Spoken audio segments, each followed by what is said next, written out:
मे अहमबु योंगना लौपु तानबा नुमित हाइना निंगसिंग थौरम पांगथोखरे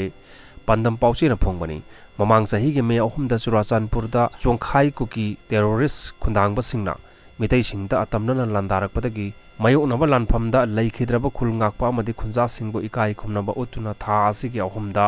अपुनबा मणिपुर हुयन लालोंग लुप्लेन की संगलेंदा loop असिगी president Okram मांगलेम मितैना मायाई तंगबा लौदुना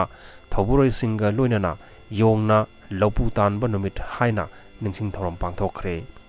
Hiram असिगा मरी लैनना loop असिना थादोरपा चिरोल अमदा खुंदांगबा कुकी सिंगी सही अमा फारकनबा लान असि ngasi फावबो लोइबा नाइद्री खुरके इना लाई साबा योंगजाव खुलाकपना तली येनबगे वरीदो निंगसिंगलाई इंडिया की लमखैदा लैरिबा मणिपुरदा खुंदांगबा कुकी टेरोरिस्ट सिंगना कुकी लैंड सेमगनी हाइदुना चुराचानपुरदा लंदारक्तुना युम्मै थाबा मदि मितै खक्तदा अतमनना ओनसिलक्तुना मियोय कया हातुना खुलाई पाइबसिंगना नुपी अंगांगसिंग ओटनैखिबनी मालेमदा इंडियाना टेरोरिस्ट हौगतलोय हाइना मखौ पोंगना लाउखी टेरोरिस्ट मुथतकनी हाइरगा हौजिक फावबा कुकी फॉरेन टेरोरिस्ट सिंगना अफबा मखल की खुलाई पाइदुना मितै सिंगदा अतमनना लंदाबा असिदा इंडिया लैंगाकना तुमिना येंगदुना लैरिबा असि करंबा अरोनबा लैंगाक लोनो नत्रगा मितै फुरुप मुथतनबा अरोनबा लालोंग अमरा हाइबा असि हंगनिंगाई ओय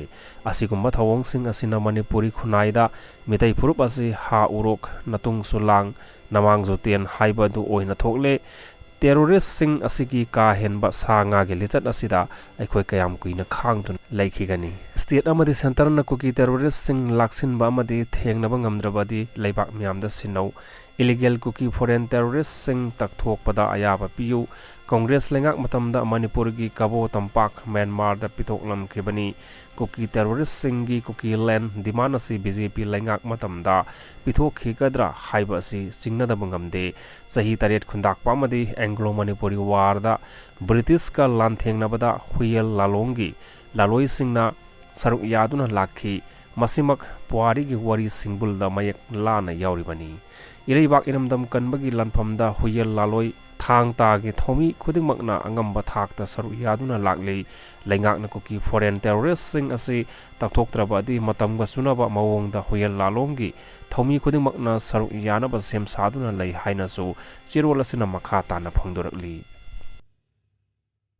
निंगथौ सना जावबा ऑनररी डॉक्टरेट डिग्री पीदुना इकाई खुमनखरे पंदम पाउचेदगी लखोचबनी राज्य सभा के MP ओरिबा Ningthou Sana जावबा लैसिमना खुनाइगी याइफनबा तरोलिबा थबकसिंग सखंगदुना Republic of गाना की वेबिक यूनिवर्सिटी ना सोशल वर्क्स की लमदा ऑनररी डॉक्टरेट डिग्री पीदुना इकाई खुमनबा उठखरे